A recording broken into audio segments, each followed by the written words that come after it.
Bienvenidos a Planeta Noticias. Hoy vamos a tratar el tema de Ucrania y un nuevo virus que hace sangrar por los ojos, según el diario HuffPost.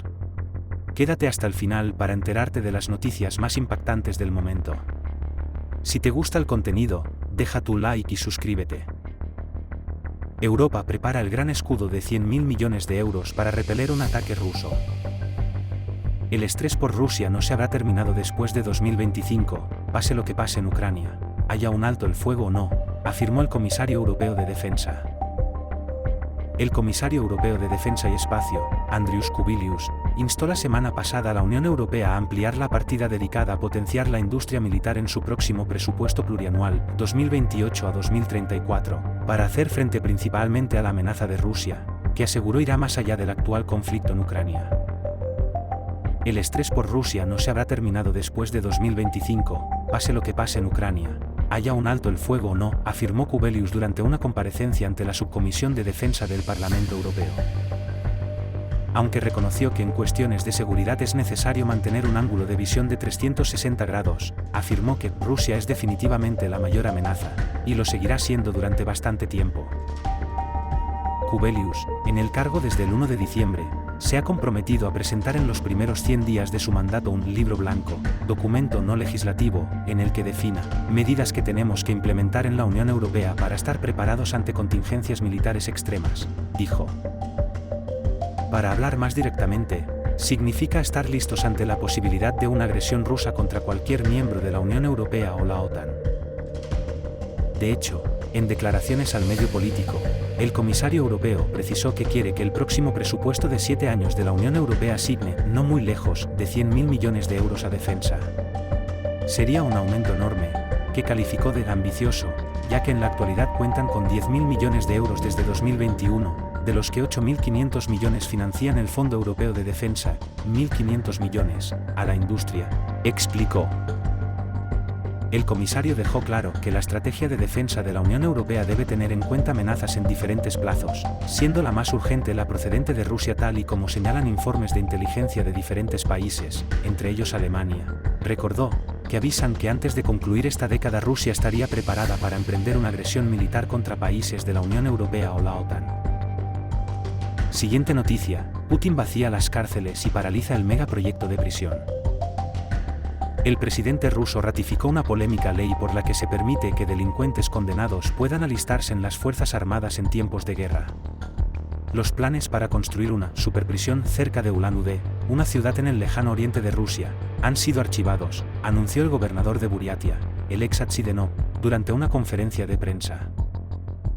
Este proyecto se abandonó por falta de financiación. Además, por razones obvias, las cárceles ahora están casi vacías. La urgencia de la construcción ha disminuido, dijo Sidenov, según ha informado el medio Meduza. Además, agregó que no hay un cronograma revisado para el proyecto y que los planes para la prisión se han pospuesto indefinidamente. Desde hace más de 2 años, Rusia recluta prisioneros para luchar en la guerra de Ucrania.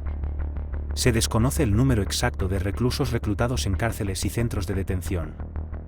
Sin embargo, en 2023, el número de reclusos en las cárceles rusas disminuyó en más de 54.000 personas, según apunta el mismo medio. De hecho, el presidente de Rusia, Vladimir Putin, ratificó a principios de noviembre una polémica ley por la que se permite que delincuentes condenados puedan alistarse en las Fuerzas Armadas en tiempos de guerra, movilización y ley marcial. La ley estipula que los ciudadanos que hayan cumplido sus penas y aquellos que tengan antecedentes penales, prescritos o no, pueden firmar contratos con el Ministerio de Defensa para sumarse a las tropas rusas en el marco de la invasión de Ucrania. Esto también afectará a aquellas personas imputadas a la espera de ser juzgadas, así como a aquellas que hayan recurrido sus condenas ante la justicia. En este sentido, podrán evitar cumplir sus condenas uniéndose al ejército, una cuestión que ha levantado ampollas entre voces contrarias al Kremlin. Con esta medida el gobierno ruso busca aumentar su capacidad militar sin recurrir a la movilización en masa, que podría tener consecuencias a nivel político en Rusia. De esta forma, podrá reclutar a un gran número de soldados minimizando las críticas por parte de la opinión pública. Sin embargo, esta estrategia ya ha suscitado preocupaciones entre defensores de los derechos humanos, que hablan de un reclutamiento guiado por la coacción ante las duras condiciones a las que son sometidos los presos en las cárceles del país, según ha informado la emisora Radio Free Europe. La normativa excluye a los condenados por cometer delitos contra la integridad sexual de los niños, especialmente aquellos que hayan violado a menores o hayan cometido actos depravados contra ellos. Siguiente noticia. Putin encuentra su propio techo de la escalada nuclear. Rusia, que ya desplegó armas nucleares tácticas en Bielorrusia tras la invasión de Ucrania, tiene previsto también enviar a territorio bielorruso misiles Oresnik. Rusia, que ya desplegó armas nucleares tácticas en Bielorrusia tras la invasión de Ucrania, tiene previsto también enviar a territorio bielorruso misiles Oresnik. Los presidentes de Rusia y de Bielorrusia, Vladimir Putin y Alexander Lukashenko, respectivamente, suscribieron el pasado viernes un tratado con garantías mutuas de seguridad que contempla, entre otras cosas, el posible uso de armamento nuclear en caso de amenaza externa. Los dos mandatarios han sellado este nuevo compromiso tras una reunión en Minsk.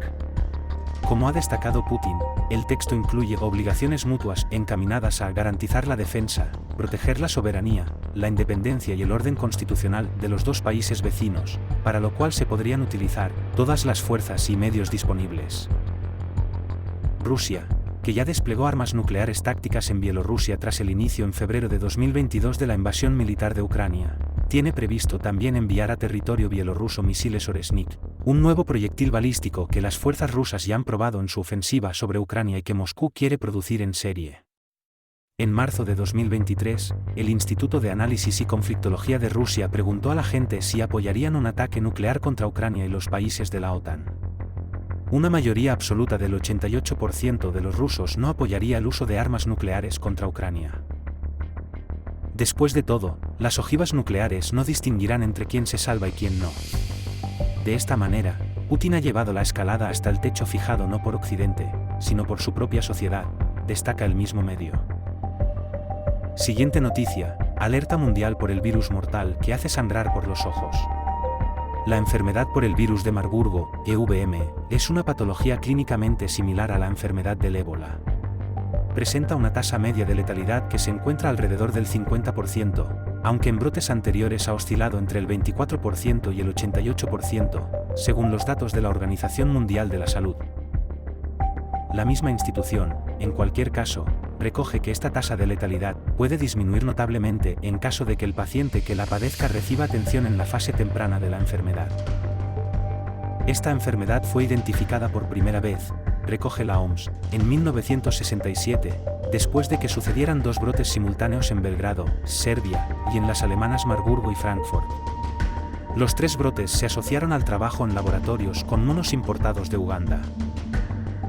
El organismo especializado en salud asegura en su página web que, después de este registro, se han notificado brotes y casos esporádicos en Angola, la República Democrática del Congo, Guinea Ecuatorial, Ghana, Guinea, Kenia, Sudáfrica, en una persona que recientemente había viajado a Zimbabue, Tanzania y Uganda.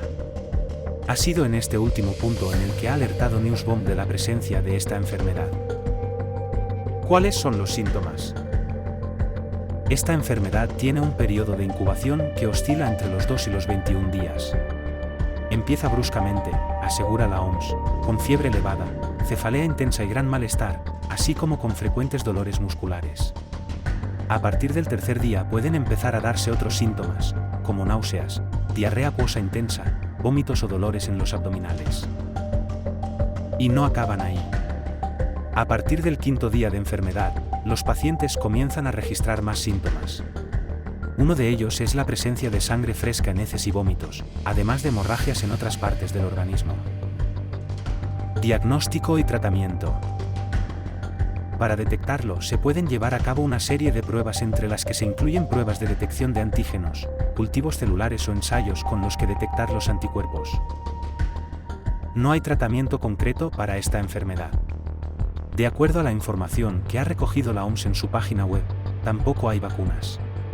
Sin embargo, sí se pueden atender algunos síntomas concretos, sobre todo al principio del desarrollo de la enfermedad con el objetivo de mejorar la supervivencia. Gracias por vernos. Nos vemos en el siguiente programa, deja tu like y suscríbete para no perderte las noticias más impactantes del momento.